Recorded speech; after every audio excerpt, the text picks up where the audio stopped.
প্রতিদিন গীতাপাঠ শুনলে মন শান্ত হয়, জীবনে সঠিক পথ দেখাতে সাহায্য করে। দুঃখ, ভয়, রাগ দূর হয়, আত্মবিশ্বাস বৃদ্ধি পায়। কর্ম ও ভক্তির মাধ্যমে হৃদয়ের শক্তি, ঘরে শান্তি ও জীবনে আলো নিয়ে আসে। তাই প্রতিদিন আমাদের চ্যানেল থেকে 2টি শ্লোক সহ একটি পাঠ শুনুন। কাশ্যস্য পরমেশ্বাসঃ শিখণ্ডী চ মহারথঃ ধৃষ্টদ্যুম্ন বিরাটশ্চ শাস্তকিচ্ছ অপরাজিতঃ। কাশীরাজ, যিনি অত্যন্ত দক্ষ ধনুর্ধর; শিখণ্ডী, যে মহান রথী; ধৃষ্টদ্যুম্ন বিরাট রাজা এবং অপরাজিত সাত্যকী, এরাও শঙ্খধ্বনি করলেন। কাশ্য অর্থাৎ কাশীরাজ, পরমেশ্বাস উৎকৃষ্ট ধনুর্ধর; শিখণ্ডী, দ্রুপদের সন্তান, বীর যোদ্ধা; মহারথ, মহান রথী, বহু যোদ্ধার সমান শক্তিধর; ধৃষ্টদ্যুম্ন, দ্রুপদের পুত্র, পাণ্ডব সেনাপতি; বিরাট, মৎস্য দেশের রাজা; সাত্যকী, কৃষ্ণের সঙ্গী যাদব বীর; অপরাজিত, যাকে জয় করা কঠিন। এই শ্লোকে সঞ্জয় ধৃতরাষ্ট্রকে জানাচ্ছেন, পাণ্ডবদের সেনাবাহিনীতে শুধু 5 ভাই নয়, আরও বহু মহাবীর উপস্থিত। এখানে যোদ্ধাদের শক্তি, মর্যাদা এবং অভিজ্ঞতা তুলে ধরা হয়েছে। কাশীরাজ ধনুর্বিদ্যায় অসাধারণ; শিখণ্ডী শুধু একজন যোদ্ধা নন, ভবিষ্যতে ভীষ্মবধের অন্যতম কারণ হবেন। ধৃষ্টদ্যুম্ন এই যুদ্ধে সেনাপতির ভূমিকা পালন করছেন। বিরাট রাজা পাণ্ডবদের অজ্ঞাতবাসের সময় আশ্রয় দিয়েছিলেন, তাই তাঁর উপস্থিতি যুদ্ধের নৈতিক দিককে আরও শক্তিশালী করে। সাত্যকী, কৃষ্ণের প্রশিক্ষিত ছাত্র, যাকে প্রায় অপরাজিতই বলা যায়। এই শ্লোকের মূল উদ্দেশ্য পাণ্ডব বাহিনীর শক্তি, সংগঠন এবং যোদ্ধাদের মানসিক দৃঢ়তা তুলে ধরা। এই শ্লোক গীতার প্রথম অধ্যায় থেকে নেওয়া। কুরুক্ষেত্রের যুদ্ধ শুরু হতে চলেছে, উভয় সেনাপক্ষ শঙ্খধ্বনি করছে। পাণ্ডবদের নেতৃত্বে যে কত বড় বড় যোদ্ধা আছে তা সঞ্জয় ধৃতরাষ্ট্রকে জানাচ্ছেন।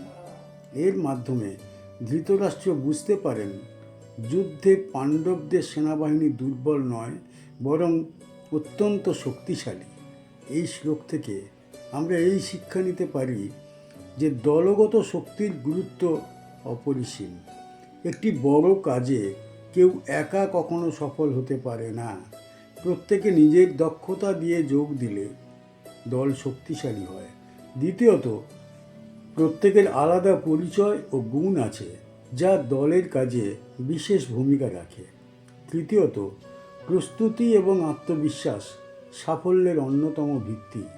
এই যোদ্ধাদের শঙ্খধ্বনি সেই প্রস্তুতির প্রতীক। চতুর্থত, ন্যায় ও কর্তব্যের পথে দৃঢ় থাকা উচিত। যেমন এই যোদ্ধারা যুদ্ধের আগে নিজেদের সংকল্পকে আরও দৃঢ় করলেন। দ্রুপদ দ্রৌপদেয়শ্চ সর্বস্ব পৃথিবীপতে সৌভদ্রস্য মহাবাহু শঙ্খান দদ্মুঃ পৃথক পৃথক। হে পৃথিবী রাজা, দ্রুপদ, দ্রৌপদীর 5 পুত্র এবং মহাবীর সৌভদ্র, অভিমন্যু, এরা সকলে পৃথক পৃথক শঙ্খ বাজালেন। দ্রুপদ পাঞ্চাল রাজা, দ্রৌপদীর পিতা; দ্রৌপদেয়া, দ্রৌপদীর 5 পুত্র, প্রতিবিম্ব, সুতোষম, শ্রুতকর্মা, শত্রুঘ্ন এবং শ্রুতসেন। সর্বস্ব, সকলেই। পৃথিবীপথে অর্থাৎ হে পৃথিবীপতি। ধৃতরাষ্ট্রকে এখানে সম্বোধন করা হয়েছে। সৌভদ্র অর্থাৎ সুভদ্রার পুত্র অভিমন্যু। মহাবাহু অর্থাৎ মহাশক্তিধর বা বলবান।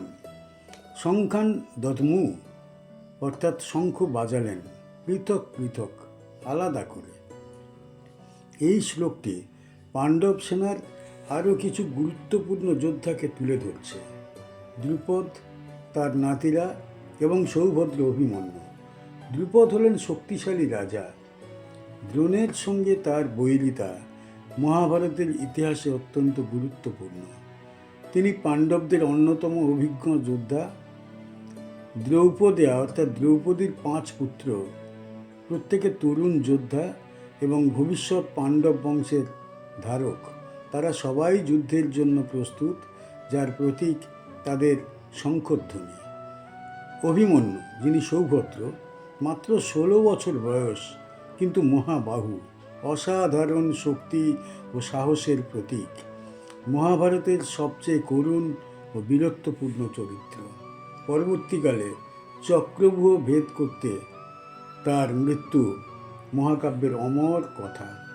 শ্লোকে বলা হয়েছে, সকলেই পৃথক পৃথক শঙ্খ বাজালেন, অর্থাৎ যুদ্ধের সংকেত শুধু দলগত নয়, ব্যক্তিগত প্রস্তুতিরও প্রকাশ।